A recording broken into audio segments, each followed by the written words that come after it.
Okay, in this section, we're going to look at continuity over an interval.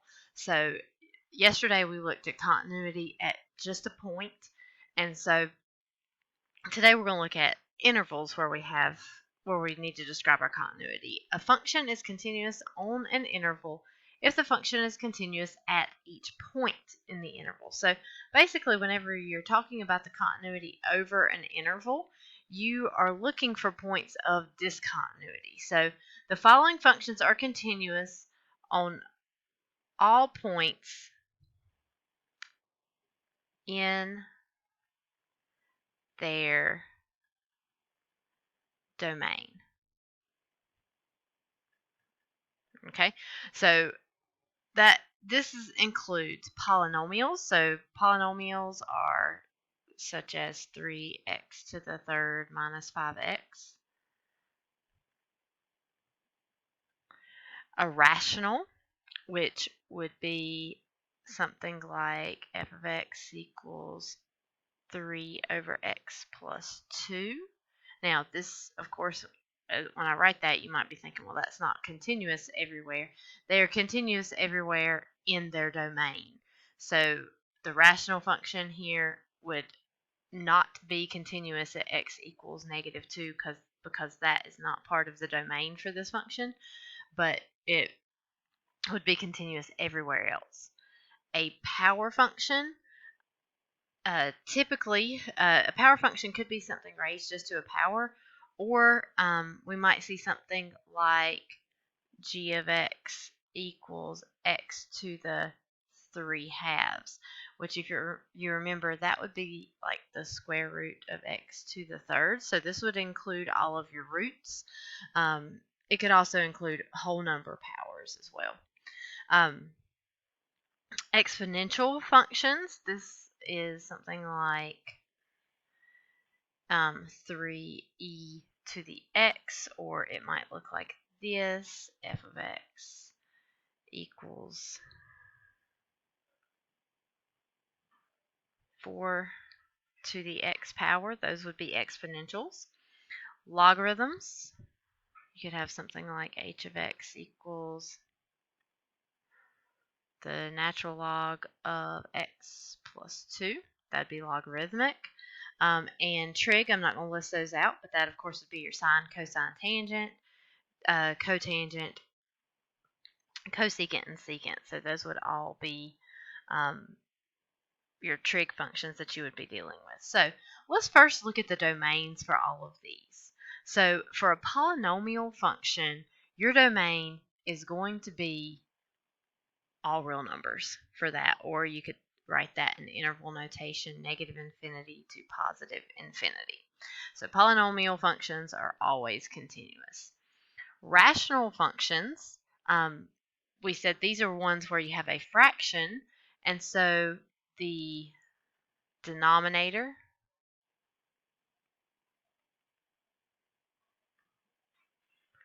can not equal 0. For a power function, in particular, they are going to be continuous most of the time, but if you have even roots, so a square root, a fourth root, a sixth root, then the radicand,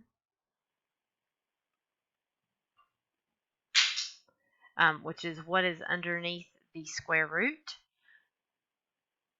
has to be greater than or equal to 0. So whatever is underneath that square root has to be greater than or equal to 0.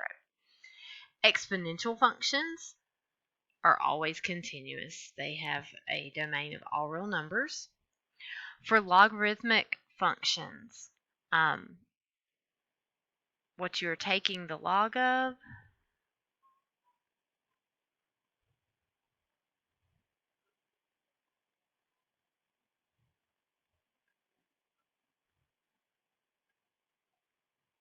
so whatever is inside of the parentheses, what you're taking the log of, must be greater than 0, not greater than or equal to. It must be greater than 0. You cannot take the log of 0.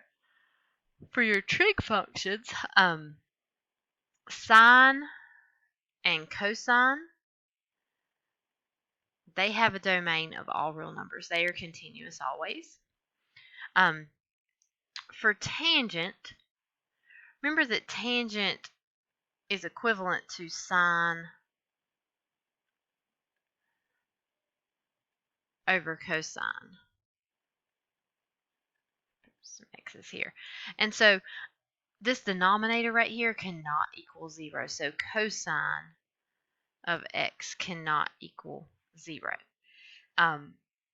So anywhere on that unit circle where cosine equals 0, you're going to have a vertical asymptote in that graph. For cotangent equals cosine x over sine x.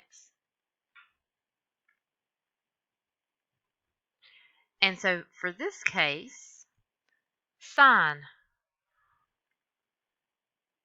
of x cannot equal 0. And so you could look at your unit circle and tell all of the points where you cannot have, where you're going to have vertical asymptotes. For secant of x, that equals 1 over cosine x. So it also falls into this category where cosine of x cannot equal 0. Cosecant of x is 1 over sine x. And of course that means that it falls into this category where sine of x cannot equal 0. I'm not listing out the particular values there because when the unit circle, those are going to repeat over and over and over and be infinite, but you can think about the unit circle for those. Alright, so for example 1, you're supposed to show that f of x is continuous on the interval from 2 to infinity. So f of x is a rational function, and f of x has a vertical asymptote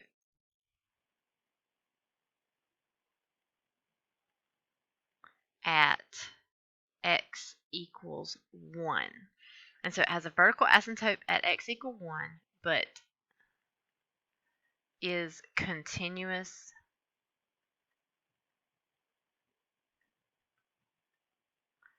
everywhere else.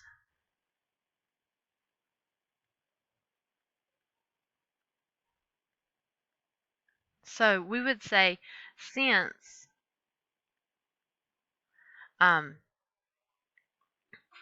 x equals 1 is not on the interval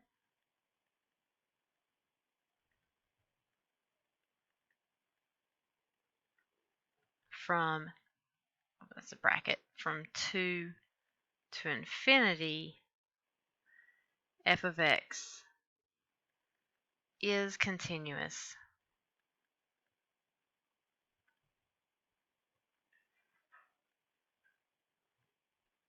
on this interval.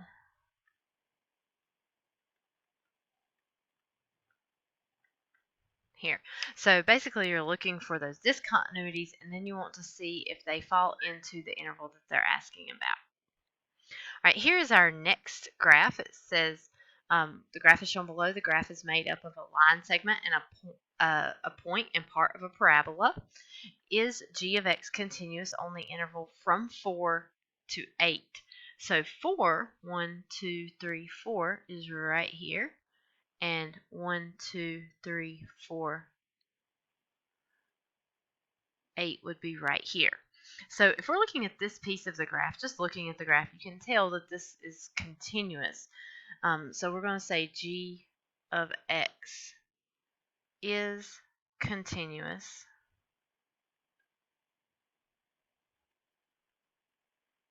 because parabolas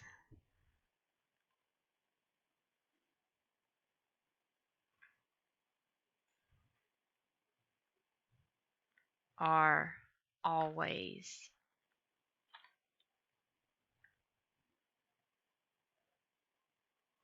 continuous.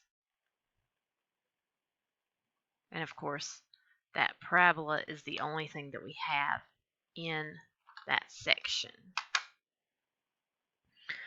All right, but if we look at the second question that we have here, it says, is G continuous on the interval from -2 to 8, and why? So if we look from -2 to 8, I'm not going to do that actually. So from -2 falls right here, over here to 8, we can see that this function, if we're trying to trace it right here, we've got a problem. So we've got a discontinuity at x equals 3 right there. So what we would say here is that we would say no, because at x equals 3, the problem right here is this closed dot right here doesn't fill in that open dot right there. So that tells us that this is g, this function is called g, that g of 3 does not equal the limit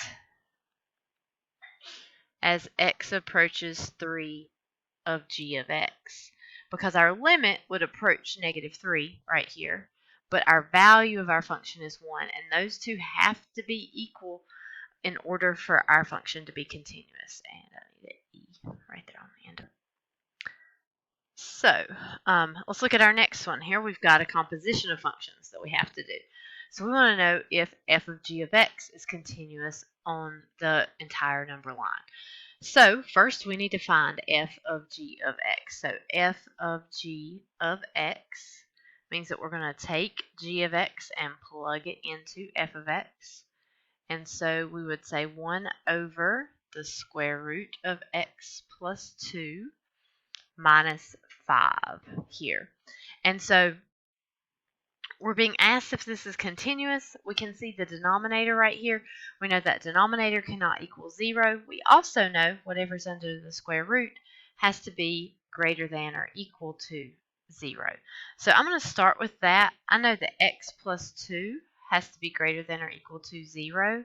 So x has to be greater than or equal to -2.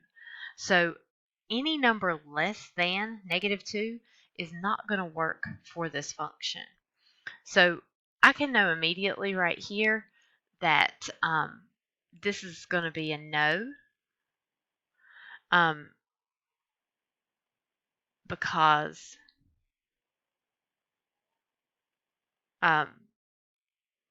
any value of x less than -2 will result in a negative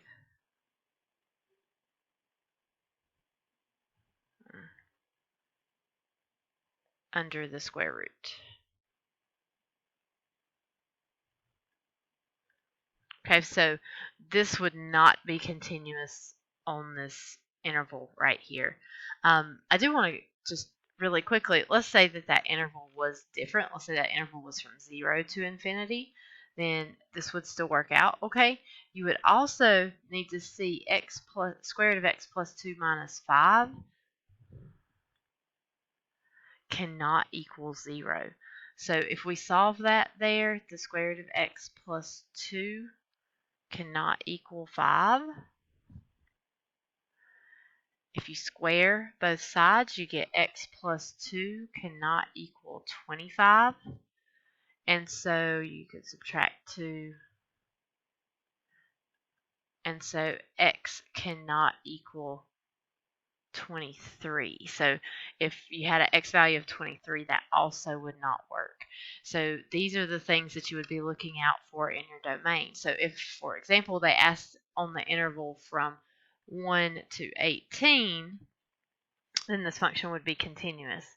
But if they asked for the interval from 0 to 50, this interval would not, this function would not be continuous on that interval. So if it includes any number less than -2 or 23, then you would not have a continuous interval or a continuous function on that interval. Okay, here we have a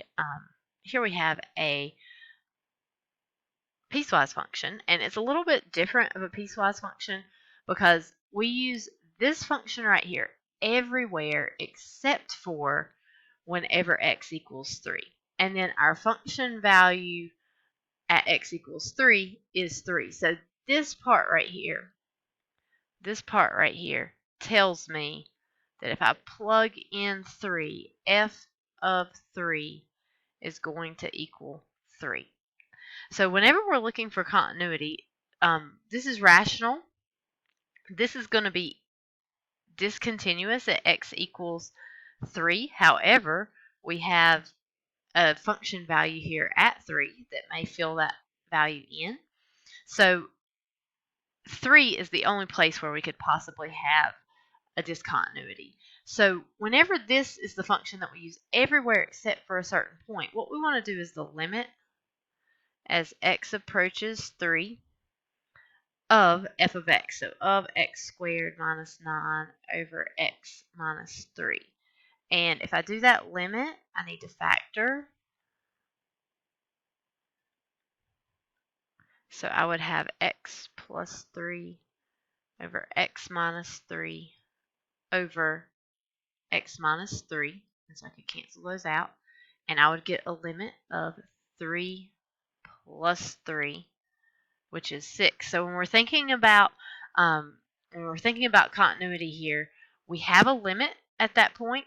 We have a value of the function at that point. But our problem here is f of 3 does not equal the limit as x approaches 3 of f of x. Because here we get 3 and here we get 6. So our function is not continuous at 3. That means that it is continuous from -infinity up to 3. I'm going to use a parentheses here because that 3 is not included. And from 3 to positive infinity, basically everywhere except for that 3. Okay, here's our last one, and you're going to see one like this on your assignment. This asks for what intervals is f of x continuous. So the first thing I want to do when I see this problem is I want to check each one of these functions to see if they are going to give us discontinuities. Exponentials are always continuous. This is a polynomial here. They are always continuous. This cosine function here is going to always be continuous. The only function that's going to give me a little trouble here is this rational, because right here in the denominator, x minus 2 is going to give me some trouble. So I would have a discontinuity at x equals positive 2. And that falls on this interval here. So I know x cannot equal positive 2. Okay, and that falls on this interval here. So that is one place where this function is not continuous. Now, the other thing that I have to check is I have to check to see at all of these points right here at -1, at 0, and at 4, I have to check to see if my pieces of my function connect. So technically, you should use limit notation for every single bit of this. I'm going to do that to show good practice here. Now, these problems will be multiple choice, so you don't necessarily have to show all of this work. But if I do limit as x approaches -1 from the left of f of x, from the left I would use e to the x, which is going to be e to the -1, or 1 over e. Now, if I do the limit as x approaches -1 from the right of f of x, then I'm going to plug in -1 into this function, which is going to be negative 1 cubed plus 2 times negative 1. And that's going to give me negative 1 minus 2, which is negative 3.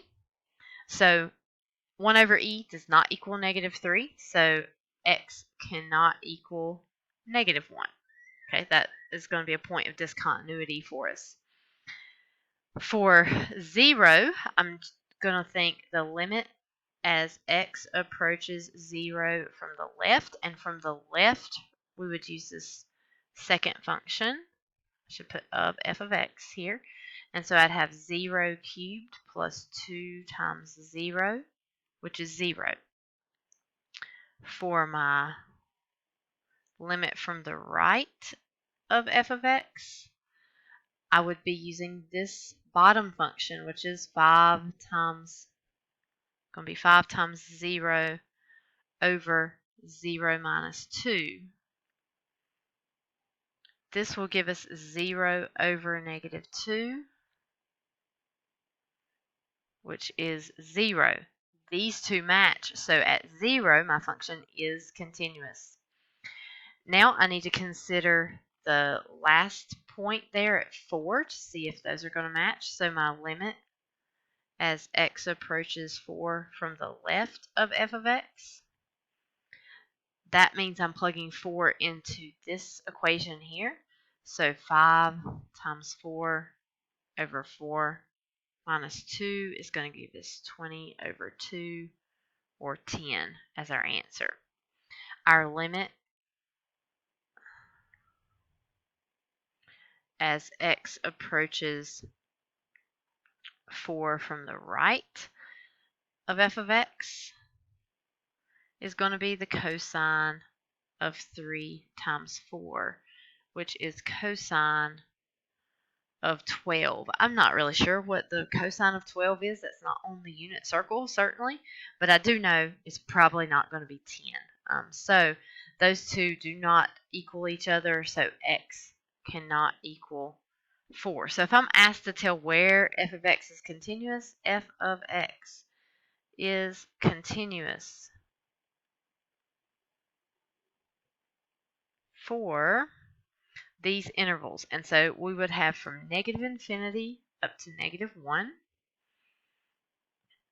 and negative 1 to 2, and 2 to 4, and 4 to infinity. So we cannot have x equal to negative 1, 2, or 4 in this particular case.